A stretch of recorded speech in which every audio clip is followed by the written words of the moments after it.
श्री कपिल भगवान का जन्म। श्री मैत्रेय जी कहते हैं, विदुर जी, जगत के सृष्टि करने वाले ब्रह्मा जी उन दोनों को इस प्रकार आश्वासन देकर नारद और सनकादि जी को साथ ले हंस पर चढ़कर ब्रह्मलोक को चले गए।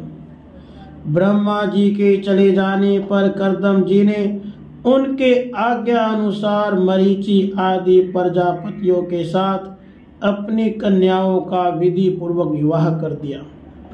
उन्होंने अपनी कला नाम की कन्या मरीचि को, अनसुया अत्रि को, सरधा अंगिरा को और हविर्भु पुलस्त्य को समर्पित की।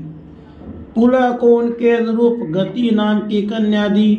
क्रतु के साथ परम साध्वी क्रिया का विवाह किया। भृगु जी को ख्याति और वशिष्ठ जी को अरुंधति समर्पित की। अथर्वा ऋषि को शांति नाम की कन्या दी, जिससे यज्ञ कर्म का विस्तार किया जाता है। कर्दम जी ने उन विवाहित ऋषियों का उनकी पत्नियों के सहित खूब सत्कार किया। विदुर जी, इस प्रकार विवाह हो जाने पर वे सब ऋषि कर्दम जी की आज्ञा ले अति आनंद पूर्वक अपने अपने आश्रमों को चले गए। कर्दम जी ने देखा कि उनके यहाँ साक्षात देवादि देव श्री हरि ने ही अवतार लिया है, तो वे एकांत में उनके पास गए और उन्हें प्रणाम करके इस प्रकार कहने लगे, अहो, अपने पाप कर्मों के कारण इस दुखमय संसार में नाना प्रकार से पीड़ित होते हुए भी पुरुषों पर देवगण तो बहुत काल बीतने पर प्रसन्न होते हैं, किंतु जिनके स्वरूप को योगी जन अनेकों जन्मों के साधन से सिद्ध हुई सुदृढ़ समाधि के द्वारा एकांत में देखने का प्रयत्न करते हैं, अपने भक्तों की रक्षा करने वाले वे ही श्री हरि हम विषय लोलुपों के द्वारा होने वाले अपनी अवज्ञा का कुछ भी विचार न कर आज हमारे घर अवतीर्ण हुए हैं। आप वास्तव में अपने भक्तों का मान बढ़ाने वाले हैं। आपने अपने वचनों को सत्य करने और सांख्यों का उपदेश करने के लिए ही मेरे यहाँ अवतार लिया है। भगवान, आप प्राकृत रूप से रहित हैं। आपके जो चतुर्भुज आदि अलौकिक रूप हैं वे ही आपके योग्य हैं, तथा जो मनुष्य सदृश रूप आपके भक्तों को प्रिय लगते हैं वे भी आपको रुचिकर प्रतीत होते हैं। आपका पाद पीठ तत्व ज्ञान की इच्छा से विद्वानों द्वारा सर्वदा वंदनीय है। आप ऐश्वर्य, वैराग्य, यश, ज्ञान, वीर्य और श्री इन छहों ऐश्वर्यों से पूर्ण है। मैं आपकी शरण में हूँ। हे भगवान, आप परब्रह्म हैं। सारी शक्तियाँ आपके अधीन हैं। प्रकृति, पुरुष, महतत्व, काल, त्रिविध अहंकार, समस्त लोक एवं लोकपालों के रूप में आप ही प्रकट हैं।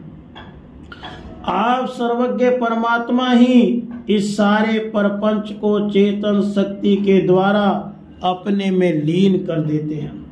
अतः इन सब से परे भी आप ही हैं। मैं आप भगवान कपिल की शरण लेता हूँ। प्रभु, आपकी कृपा से मैं तीनों ऋणों से मुक्त हो गया हूँ और मेरे सभी मनोरथ पूर्ण हो चुके हैं। अब मैं संन्यास मार्ग को ग्रहण कर आपका चिंतन करते हुए शोक रहित होकर विचरूंगा। आप समस्त प्रजाओं के स्वामी हैं, इसलिए इसके लिए मैं आपकी आज्ञा चाहता हूँ। श्री भगवान ने कहा, मुनि, वैदिक और लौकिक सभी कर्मों में संसार के लिए मेरा कथन ही प्रमाण है।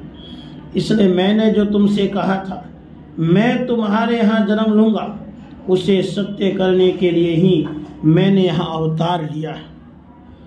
इस लोक में मेरा यह जन्म लिंग शरीर से मुक्त होने की इच्छा वाले मुनियों के लिए आत्म दर्शन में उपयोगी प्रकृति आदि तत्वों का विवेचन करने के लिए ही हुआ है।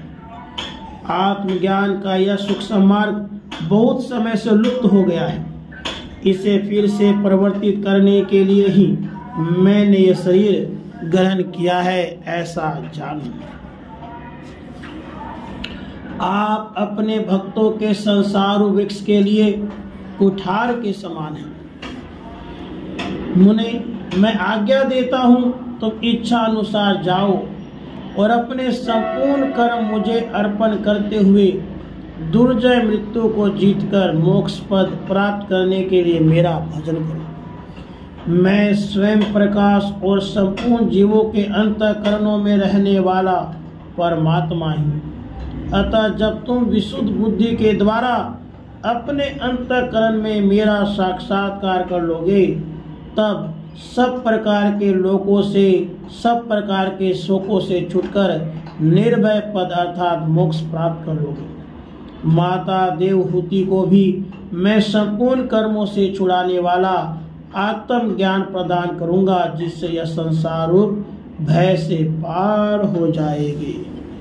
राधे कृष्ण।